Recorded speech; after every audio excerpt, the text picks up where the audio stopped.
You'd like to learn a language but don't know where to start? Or you've started learning one but have trouble sticking with it? Well, I have the answer. You need a personal learning strategy. A what? Don't worry, it just means working out how you learn best. Ah! Because language learning is highly individual, and there's no one-size-fits-all recipe for success.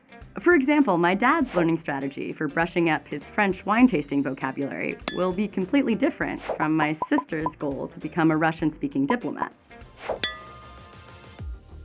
Okay, first of all, set yourself realistic goals. This helps to avoid frustration and makes it less likely that you're going to quit.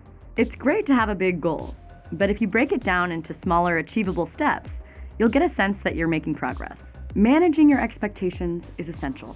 No one ever became fluent in a language in a week, and no one ever learned a language without making mistakes. Don't do it like I did. I started learning German because I really wanted to read Thomas Mann in the original. 2 months later, I was still struggling, got frustrated, and gave up.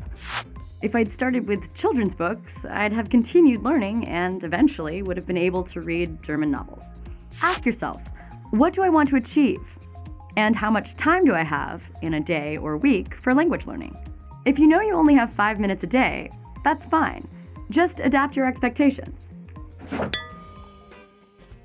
Next step, establish a fixed routine. Countless studies show that in order to learn something well, how often you learn is more important than how much time you spend doing it. It's actually much better for your brain to learn in short bursts than by cramming. Why? Because taking a break helps your brain to process new information, and repeating information makes it more likely that it'll be stored in the long-term memory. That's why Babbel lessons are bite-sized. If you learn for 15 minutes 4 times a week, you can easily complete a Babbel beginner's course in 6 weeks. And you can use the Babbel Review Manager, allowing you to repeat vocabulary at the perfect intervals. Find a pace that suits you and your goal, and practice regularly.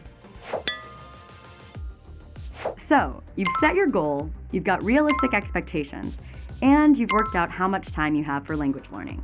There's only one thing left to do. Decide when and where you learn best. Maybe you have time to spare on Tuesdays on your way to yoga. Or you might have time while your kid plays soccer on Sundays. It's worth trying out different times and places. Some people learn best in the morning, while others, like me, are night owls. Once you've established a language learning habit, which science tells us takes around 30 days, a few minutes of daily language learning will be as routine as brushing your teeth.